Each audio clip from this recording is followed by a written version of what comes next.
Hello there, this is James Scrofty, known as 1978, and leaving aside the fact that Trump's doomed and futile temper tantrum known as the Stop the Steal campaign is also a massive grift, with all donations to his legal fund of less than $8,000 going directly either into his pocket or into that of the RNC, because honestly, A, who's surprised at this point, and B, it has no effect on American politics of any kind, and so instead, carrying on from where we left off in part 1, links down as the underbar. Number 5, with the help of rampant Republican voter suppression, the blue wave and the red wave largely cancelled each other out. That although Joe Biden won the most votes of any president-elect in history, the biggest popular vote margin since at least 1996, and this election saw record voter registration, record early voting, and young voter participation in Texas increased by 600%, the fact that there wasn't a landslide victory so obvious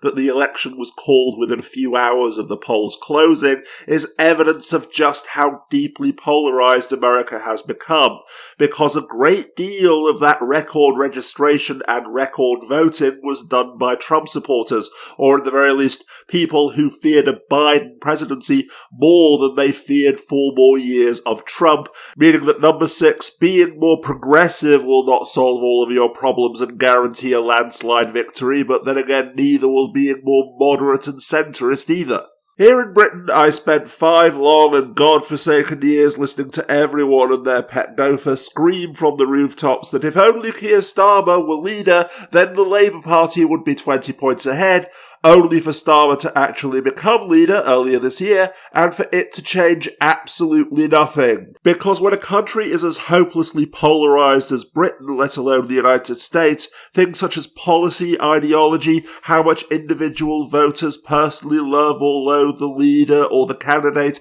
they are all entirely meaningless. In spite of rampant voter suppression, Floridians have voted to increase the minimum wage to $15 an hour in the very same election in which the majority of them voted for Trump, because while Americans overwhelmingly support progressive policies, around half of all American voters would apparently rather die than vote for the party that ever has any intention of implementing any of them, just as here in Britain, voters overwhelmingly supported Labour's policies under Corbyn, but still re-elected the Tory government by a landslide, because on both sides of the Atlantic, politics has nothing to do with policies anymore.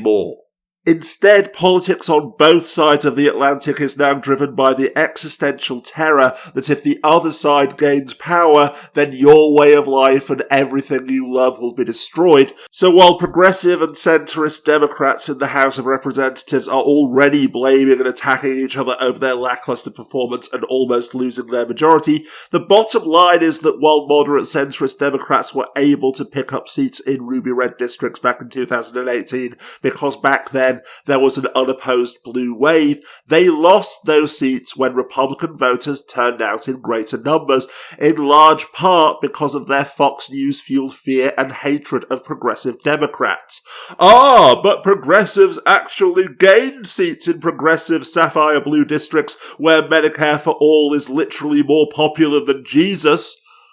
What a shock! Stop the presses! Because this obviously means that Bernie would have won in states where people literally think that Obamacare is communism and defund the police means make crime legal. Oh, by the way, I was being sarcastic. And saying this as a lefty pinko socialist Corbynista who despises spineless and self-serving moderate centrist collaborators even more than he despises the fascists who they consistently enable and empower, because socialism is scary and socialists hurt my feelings. If you are honestly too ignorant or too pig-headed to understand that the Democrats can't win in Florida or Texas, let alone Kentucky, using the same platform and the same rhetoric that they use in Minnesota, that, for example, you can't sell the Green New Deal to voters who think that climate change is a massive Chinese hoax and that big government intervention is the tool of Satan by talking about big government intervention to prevent climate change, that instead you have to talk about the individual freedom that solar panels provide, community cooperatives, and the jobs that the Green New Deal will create, then I can't help you, which brings us on to the final defining issue, which I'm afraid I'll have to address in part 3.